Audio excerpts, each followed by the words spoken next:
السلام علیکم ورحمۃ اللہ وبرکاتہ۔ روزے کی حالت کے اندر بچھانا، سینگی، کپنگ، ہجامہ جس کو آپ کہتے ہیں، ٹھیک ہے، یہ مختلف طریقے ہیں خون جو گاڑھا خون ہوتا ہے جسم میں سے نکالنے کے، ٹھیک ہے۔ اسی طرح بلڈ ڈونیشن بھی ہے کہ جو خون وغیرہ دیتے ہیں۔ تو ان سے ریلیٹڈ حدیث سب سے پہلی حضرت ابن عباس رضی اللہ عنہ بیان کرتے ہیں، نبی صلی اللہ علیہ وسلم نے احرام اور روزے کی حالت میں بچھانا لگوائے، ٹھیک ہے۔ اس سے اگلی حدیث حضرت شداد بن اوس سے رحمۃ اللہ علیہ سے کہ رسول اللہ صلی اللہ علیہ وسلم بقیہ میں ایک آدمی کے پاس سے گزرے جبکہ وہ بچھانا لگوا رہا تھا، آپ میرے ہاتھ تھامے ہوئے تھے اور رمضان کی 18 تاریخ تھی۔ آپ نے فرمایا بچانے لگانے اور لگوانے والے کا روزہ ٹوٹ گیا، یعنی کہ وہ اپنا روزہ افطار کر لے، کمزوری اتنی زیادہ ہو جاتی ہے اسے، ٹھیک ہے۔ اور شیخ الامام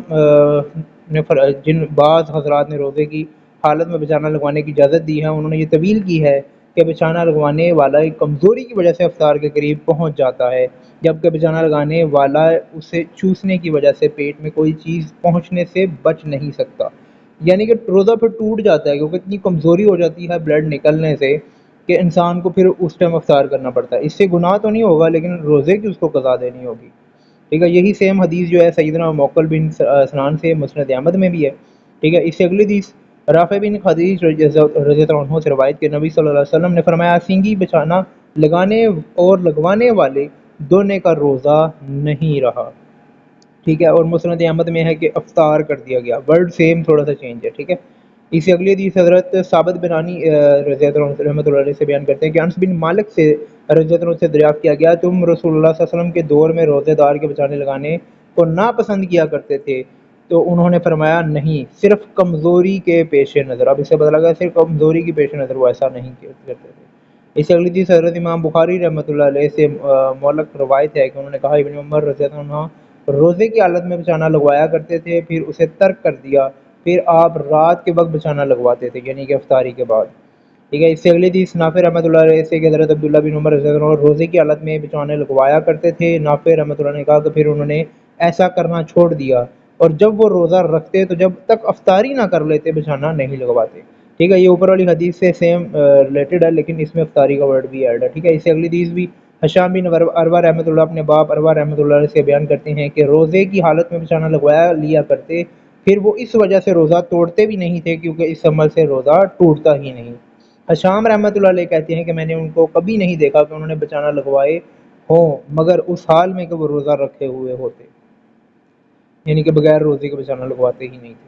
ٹھیک ہے۔ اس سے اگلی حدیث امام مالک رحمۃ اللہ علیہ فرماتے ہیں کہ روزے دار کا بچانا لگوانا مکروہ نہیں ہے مگر صرف اس وجہ سے کہ اس میں کچھ کراہت آتی ہے کہ وہ کمزور پڑ جاتا ہے، اگر یہ خطرہ ضعف نہ ہو تو وہ مکروہ بھی نہیں ہے۔ اگر کوئی شخص ماہ رمضان میں بچانا لگوائے پھر وہ روزہ توڑنے سے بھی سلامت رہے تو میں اس پر کچھ بھی لازم نہیں سمجھتا، اور نہ ہی اس سے اس دن کی قضائی کا حکم دوں گا جس میں اس نے بچانا لگوائے تھے، کیونکہ بچانا لگوانا تو روزے دار کے لیے صرف اس صورت میں مکروہ ہے جب روزہ ٹوٹنے کا خدشہ ہو، لہذا جو شخص سینگی لگوائے پھر روزہ توڑنے سے بھی سلامت رہے یہاں تک کہ شام کر لے تو میں اس پر کوئی چیز لازم نہیں سمجھتا، اور نہ اس پر اس دن کی قضا ہے۔ اسی طرح اس سے اگلی حدیث حضرت سبحان رضی اللہ عنہ سے کہ نبی صلی اللہ علیہ وسلم نے بیان کرتے ہیں کہ آپ صلی اللہ علیہ وسلم نے فرمایا، سینگی لگانے اور لگوانے والا روزہ کھولنے والا ہو گیا، یعنی کہ ظاہری بات ہے وہ اتنا کمزور ہو جائے گا کہ اس کو افطار کرنا پڑے گا۔ اسی حدیث سے ریلیٹڈ آگے مزید سنن دارمی میں ابو محمد کہتے ہیں کہ میں رمضان میں روزے کی حالت میں سینگی لگوانے سے پرہیز کرتا ہوں، ٹھیک ہے۔ اس سے اگلی حدیث حضرت ابو ہریرہ سے کہ رسول اللہ صلی اللہ علیہ وسلم نے فرمایا، سینگی لگانے والے اور لگوانے والے نے روزہ کھول دیا، یعنی کہ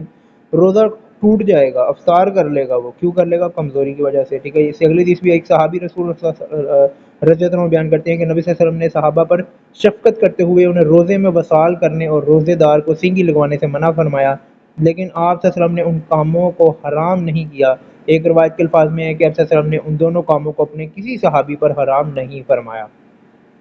ٹھیک ہے۔ اسی طرح یہ بخاری کے اندر باب نمبر 32 کے اندر روزے دار کے لیے سینگی لگانا یا اسے کیا کرنے کے بارے میں ابن عباس کا اس میں قول ہے کہ حضرت ابن عباس رضی اللہ عنہ اور حضرت اقمہ رضی اللہ عنہ بیان کرتے ہیں کہ روزہ اس سے ٹوٹتا ہے جو داخل ہو، اس سے نہیں جاتا جو خارج ہو، یعنی کہ جو چیز جسم سے خارج ہو رہی ہے، ٹھیک ہے، اس سے روزہ نہیں ٹوٹے گا۔ مثال کے طور پہ وہ احتلام ہو یا آپ کا بلیڈنگ ہو رہی ہے، خون نکل رہا ہے، اس سے، ٹھیک ہے، بلڈ کسی کو دے رہے ہو، اس سے بھی نہیں، جسم میں چیز انٹر کر رہے ہو، کچھ کھا رہے ہو، کچھ پی رہے ہو، ٹھیک ہے، جان بوجھ کے الٹی کر رہے ہو ایکسیٹرا، اس سے روزہ ٹوٹے گا، ٹھیک ہے، تو ان سے سب سے یہ پتہ لگ گیا کہ بلڈ ڈونیٹ کیا جا سکتا ہے، کپنگ کی جا سکتی ہے، لیکن اگر روزہ ٹوٹنے کا خدشہ نہ ہو۔ اللہ پاک سے ہم دعا کرتے ہیں اللہ پاک ہمیں ہدایت دے، ہدایت کا ذریعہ بنائے، عمل کرنے کی توفیق دے۔ اللہ پاک سے ہم پناہ مانگتے ہیں تمام برائیوں سے، شیاطین سے، منافقین سے، تمام غرور و تکبر سے اور ایسی تمام چیزوں سے جو ہمیں دوزخ کی طرف لے کے جانے والی ہیں، عذاب کی طرف لے کے جانے والی ہیں۔ اللہ پاک ہمیں اپنی پناہ عطا فرمائے۔ ایسی مزید ویڈیوز حاصل کرنے کے لیے، پیغامات حاصل کرنے کے لیے ہمارا چینل سبسکرائب کریں۔ شکریہ۔ السلام علیکم ورحمۃ اللہ وبرکاتہ۔